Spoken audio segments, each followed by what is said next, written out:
Should you batch produce content from the get-go? What are the best practices to keep track of posts on different social media channels? And why should you rethink using AI to write scripts or make thumbnails? As CEO of theclarityforge.com, I've been creating content for about 6 months now. It's just an essential part of any online business to build a presence and visibility like that. So today I want to share the 3 major learning experiences I had that helped me get better at content creation. Hey, welcome to the channel. If we're just meeting, my name is Tobias Hens. I'm a former IT department head, now founder and CEO of the Clarity Forge, and also I'm moonlighting as a content creator for my online business. Making my first video was a real mess, I remember. For 4 weeks I was so obsessed about the script, tweaking just a word here and there at the end of the day. I spent a full day shooting a 10-minute video and about 2 weeks editing the same. That's a lot of time to make just one video, which, by the way, wasn't all that great at the end.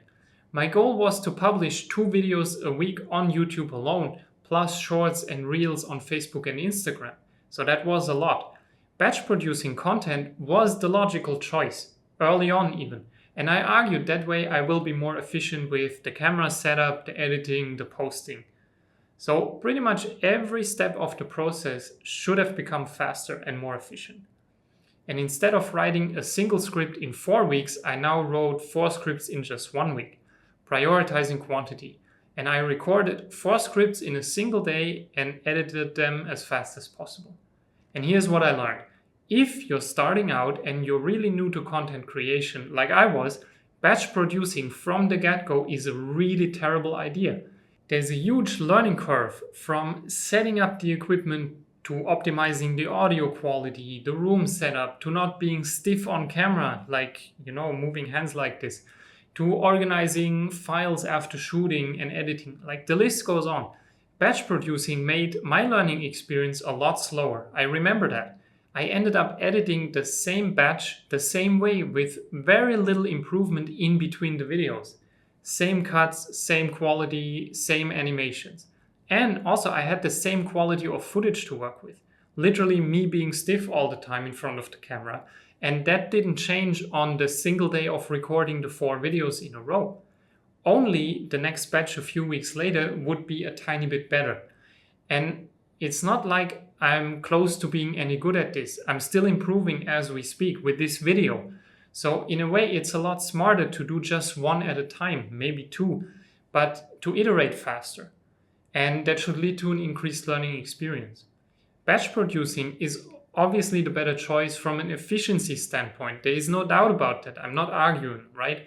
It's just that the quality of the videos would be better if the learning experience is faster. The takeaway is, if you're just starting out as a content creator, you have to balance the faster iteration cycles with being efficient. And that can imply doing the entire process of doing a video every week instead of batching that to just once a month. Now, the next question is, how do we keep track of everything we do? The videos, the shorts, the reels, the posts we produce. How do we keep track? So we need to talk about a system for content tracking. And I don't know about you, but I usually have my best ideas in the shower, in the gym, or in bed at 3 a.m. Anywhere and anytime, but when I'm sitting in front of a computer. And it's been like that for years for me, so I learned to write stuff down. Otherwise, it's gone, it vanishes. So I started collecting video ideas early on individual paper notes and post-its really. And to see a pattern and maybe do playlists and whatnot, imaginary ones, I would put the lists and papers on a wall and move them around to see patterns. And needless to say, it was like a real mess, and also my wall was not really big. So the obvious solution was to put video ideas, titles, and random thoughts into a spreadsheet. This turned into a content plan, a full-fledged one. That's where all my ideas go into now, including the video schedule for the next week and the schedule for Facebook, Instagram, and LinkedIn posts. Of course, a spreadsheet is not the perfect solution. I know that, right? There are better ways to do it, apps and AI applications and whatnot. In time, I might consider using some of that. But this is a video for anyone just starting out. So a simple spreadsheet or a Google Doc will probably do the trick in the beginning, especially since it's going to evolve constantly anyway. It's like a living thing in a way. So initially, don't sweat it too much. It's about finding a solution that works for you at this point in time. You can always switch to a more sophisticated version later on. Nobody says anything against that. The important point is to use a system from day one and track your content across multiple platforms with title, links, post dates, and the like. Because it's part of running an online business. This is work and not a casual activity. And it helps to treat content production like a professional aspect of the business, to keep the business organized in a way. All right, now that we have organized our content, what should we do with outsourcing work altogether? AI is here to stay, right? Can't we use it to write video scripts and do the content production for us? Especially if we consider that running an online business is a full-time job on a good day.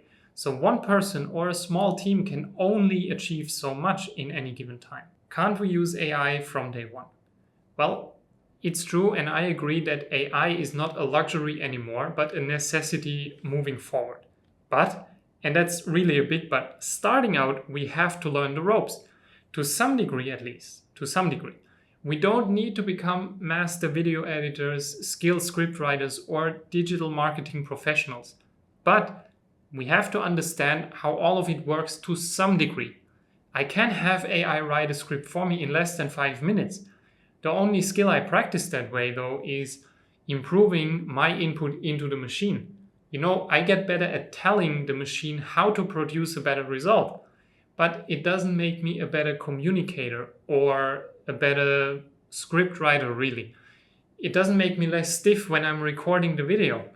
And generally speaking, AI is an awesome acceleration tool, speeding up workflows and whatnot. So we're talking minutes for a script instead of hours or days.